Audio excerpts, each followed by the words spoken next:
Moving on to one of the most recent games in the Legend of Zelda series, we're taking a look at Breath of the Wild, which sits at number 2 on the list of greatest games. A few months ago, I found the list on Reddit of the 200 greatest games of all time, which was made using survey results from different publications, Metacritic, and critic scores who produced the list. I'll leave a link in the description for those interested in seeing the full list. Once again developed by Nintendo and released for the Wii U and Switch in March 2017, Breath of the Wild would completely change the format of previous Legend of Zelda games by having a more condensed story and an open world, allowing the player to explore Hyrule with no limits.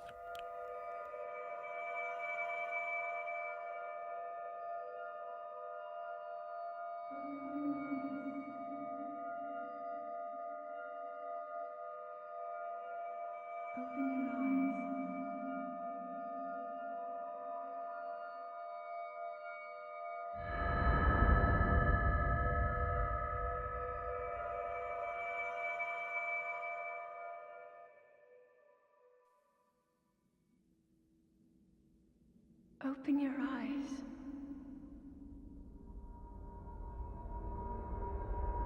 Open your eyes. There isn't a lot of story in this game. Link awakens in a pool in a strange cave-like room, where he hears a far-off voice calling to him. He gets out of the pool and is instructed to collect the strange tablet from the contraption by the door.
This is a Sheikah Slate, and it is an important item in the game, as it will be your inventory, map, and camera amongst other things.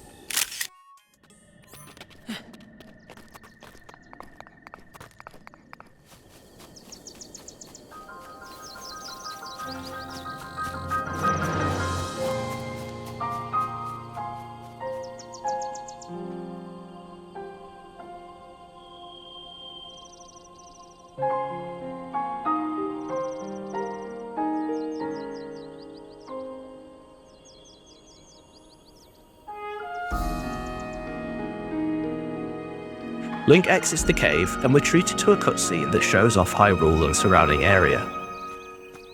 The game starts with Link stuck on a great plateau with no way to get down. The camera points in the direction of an old man sheltering by a fire. He will point you to a nearby object and tells you you can activate it with your Sheikah Slate. Once you've activated the device, a huge tower erupts from the ground.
The map is hidden away from you at the beginning of the game, and each area will require you to climb the nearest tower to unlock more of it.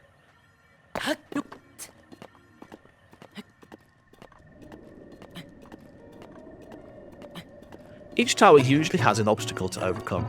Either something is in the way, or there's something guarding it, so it's worth approaching with caution. The old man appears behind you and tells you to locate the shrines nearby, and if you do, he'll give you his glider if you bring their treasures.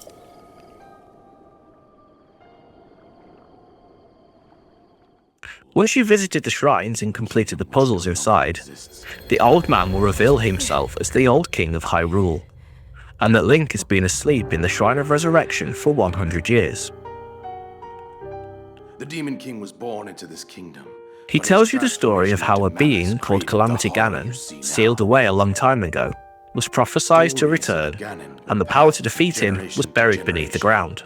We decided to heed the prophecy. In order to combat the oncoming threat, the king ordered that the power be found.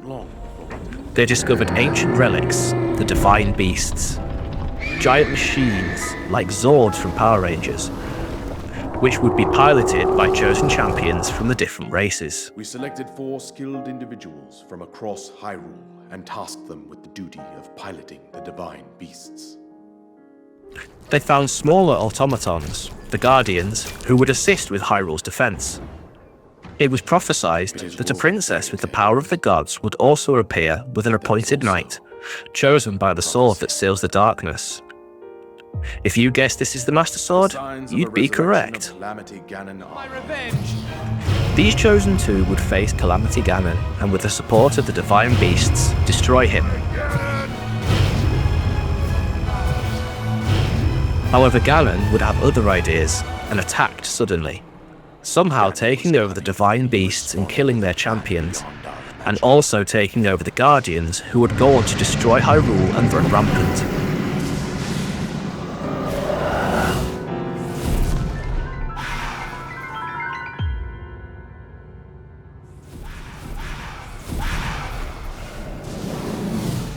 He appeared from deep below Hyrule Castle, seized control of the Guardians and the divine beasts, turned them against us. The champions lost their lives, those residing in the castle as well. The appointed knight, gravely wounded, collapsed while defending the princess. And thus, the kingdom of Hyrule was devastated absolutely by Calamity Ganon. However, the princess survived. Link would be grievously wounded and placed in the Resurrection Chamber, while Zelda would go on to face Ganon and awaken to her power, sealing Ganon away. The fate of Hyrule rests with you. Once this exposition is over, the king asks Link to save Zelda before Ganon can overcome her. You must save her, my daughter. After that, the king gives you his glider as promised and sends you on your way. And you're free to pretty much do whatever you want. Go straight to Hyrule Castle and fight Ganon if you want without exploring. There are other story elements and you're free to do them as you please, and in any order. You're just missing out on great characters if you go straight to the final fight. You'll be given a quest later in the game and get access to the camera function on the Sheikah slate. There are photos saved on the slate, and if you find those locations, you're treated to cutscenes that will provide more insight into Link and Zelda's relationship.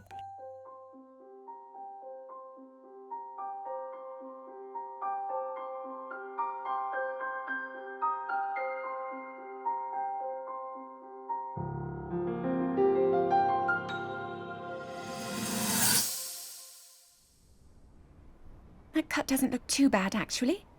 You're fine for now. But you skill in the face of darkness and adversity. And command you to focus on your training. Link is supported by a great cast. There's Impa, the Sheikah chief, who knew Link 100 years ago. Hura, a Sheikah scientist, who you may look like a child thanks to a failed experiment with an anti-aging rune, is actually over 100 years old. With enough ancient parts, she'll upgrade your Sheikah slate.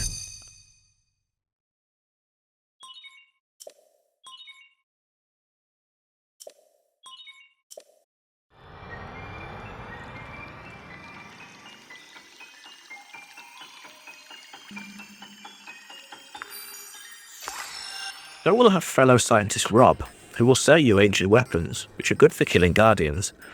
I'll talk more about those later.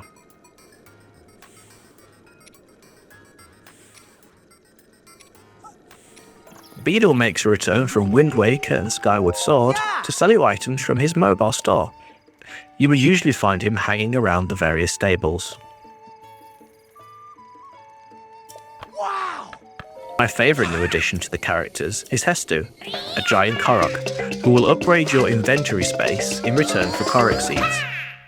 I'll go into more details on where you obtain those later. I just love to watch the guy dance, and his theme is really catchy. There is also Prince Sidon of the Zora, another great new character. I think he's really cool and charismatic. There are a lot more characters to go into, however I don't want this video to go on too long and I'd like to avoid too many spoilers, but there are some fantastic and colourful characters.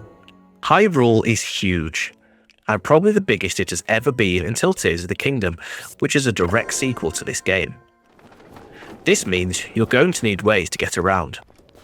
With this in mind, Breath of the Wild gives you a few options. First on foot, and Link is able to sprint this time round and climb almost any surface. He's like a damn spider now. Both of these abilities are tied to Link's stamina. Once this runs out, Link will either stop sprinting or fall from whatever he's climbing. You'll want to climb up to high places so you can survey the local area to mark objectives, shrines, etc. Also, so you can use the glider to traverse the wilderness. Once again, you'll get access to horses. That's right, horses. You can have up to 4 horses, which you can house in many of the stables around Hyrule, and get them out whenever you want. But first, you have to catch them. You do this by sneaking up on them and jumping on their backs and trying to calm them down.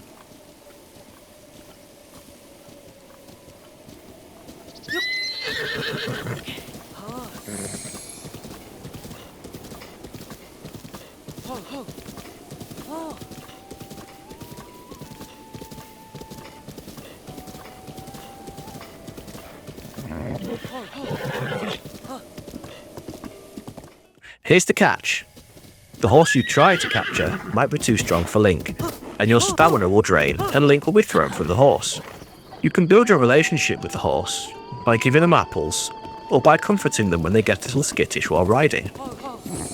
If you and your horse get separated, you can just whistle, and if your horse is close enough, he'll come running.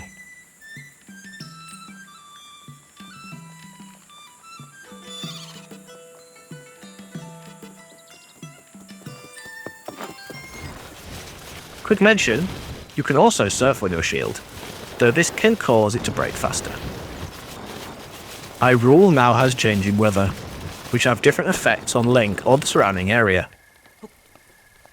Rainy weather will make climbing nearly impossible, as you'll continuously slip a few feet down whatever you're trying to climb, which is really frustrating as it always seems to rain whenever I try to climb large objects.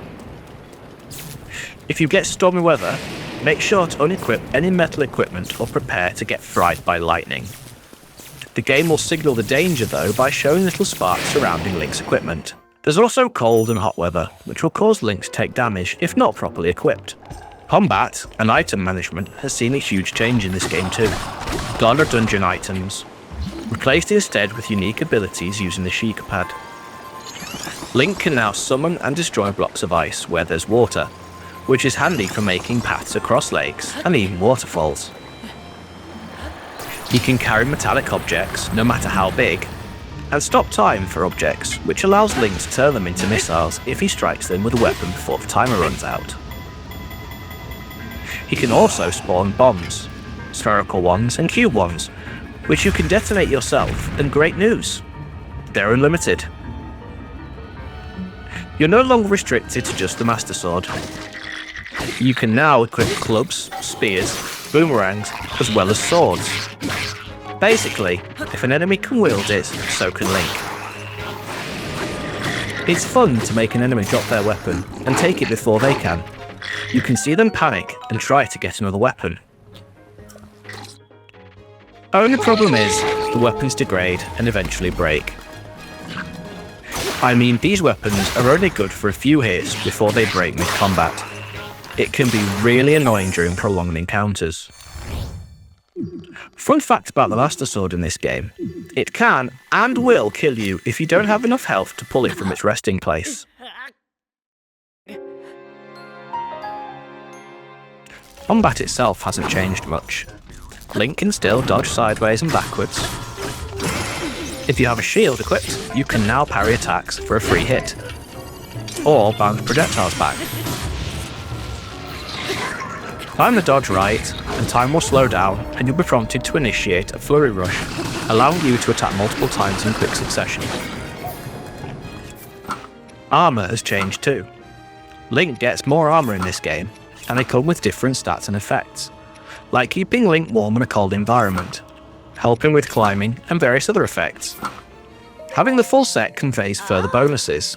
Great fairies make a return, and they look and sound as suggestive as ever.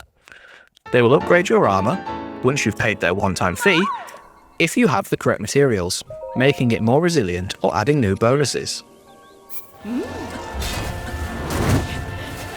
However, Link is about as durable as wet paper, until you have the right armour and defensive food.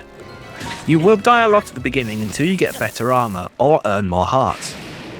I would have liked him to be a little tougher as per previous games, but I guess you can't have everything. As this is meant to be a survival version of Zelda games, naturally food is important. You can find food growing all over Hyrule, and you can also hunt for animals, which will drop meat.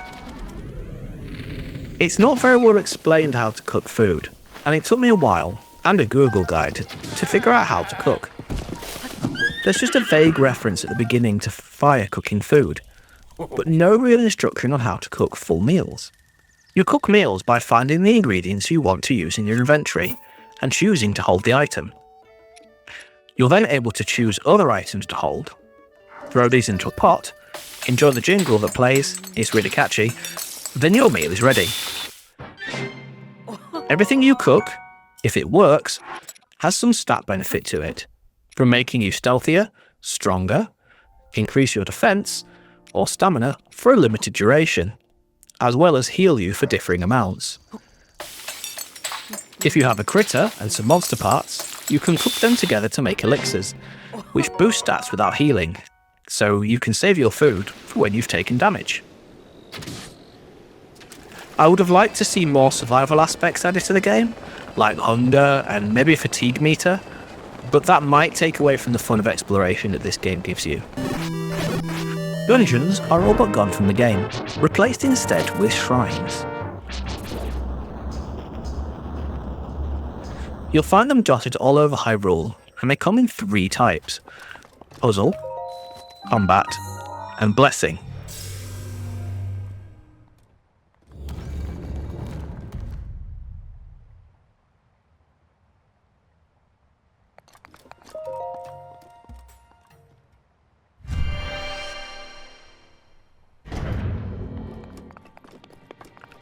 Puzzle shrines require you to solve the puzzle using your various abilities, which is usually to get the ball into the ring. My favourite one requires you to use the motion control to move the ball through a maze by tilting it.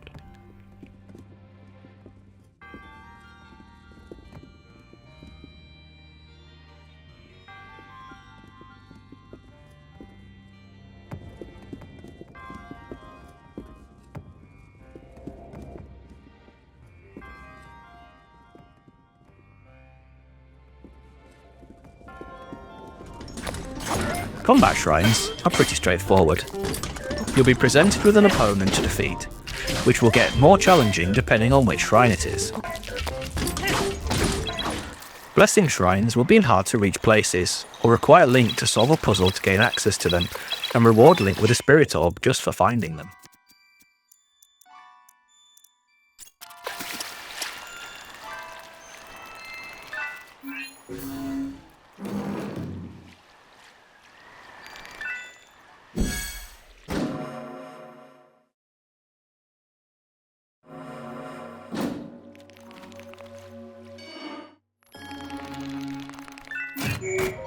Each shrine you complete, you'll receive an orb.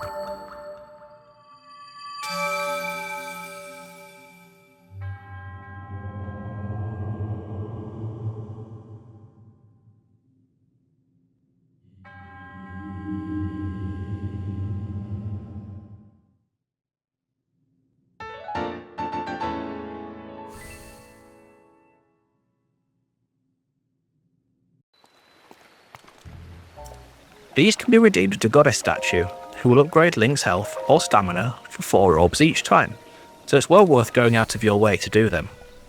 There are 120 shrines in all.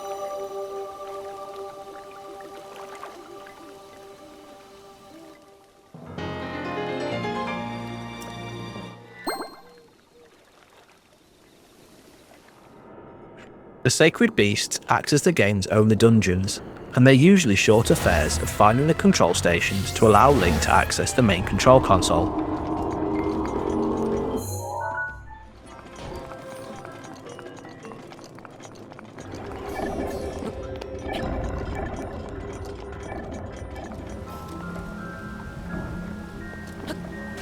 However, they can all be controlled to some extent in the map, which you can use to solve puzzles. One of the dungeons, you need to control the trunk to pour water, which will move the cogs or put out fires.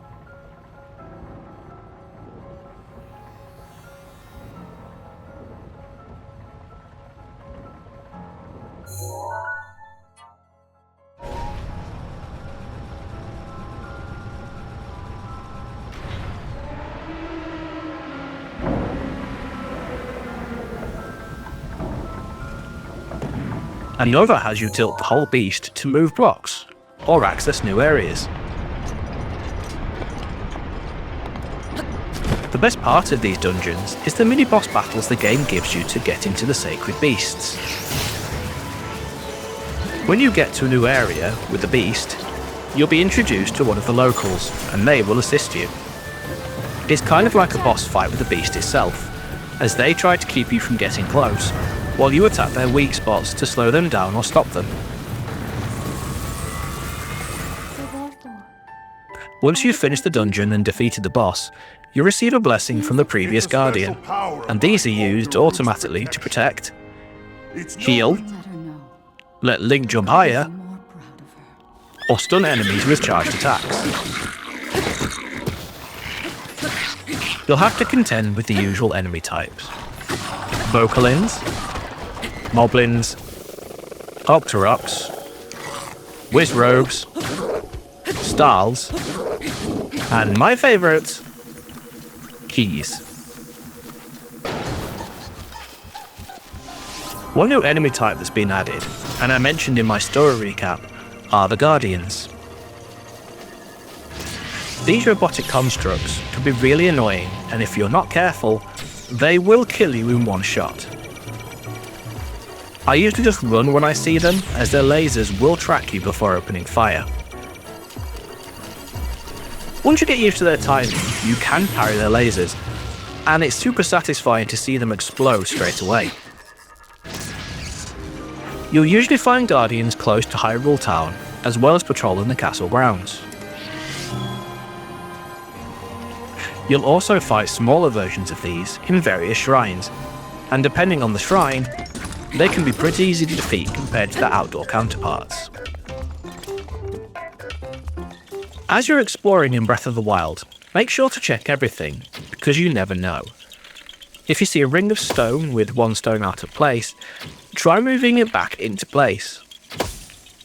Or if you see a random flower sticking out of rock that disappears when you approach it, only to appear somewhere else, make sure to follow it.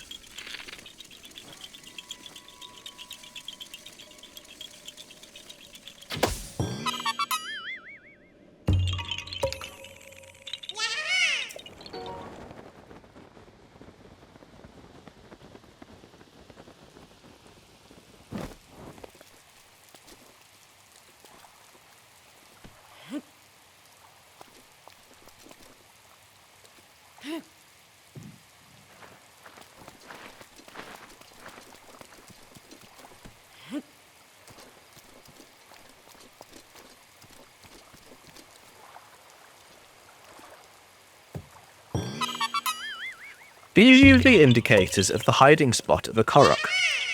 These mischievous little forest sprites will gift you with a Korok seed for finding them. These can then be given to Hestu, who will expand your inventory once you have collected enough.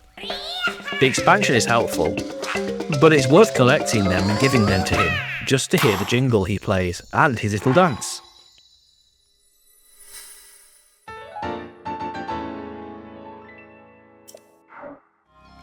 Speaking of sound, the music in this game again is phenomenal.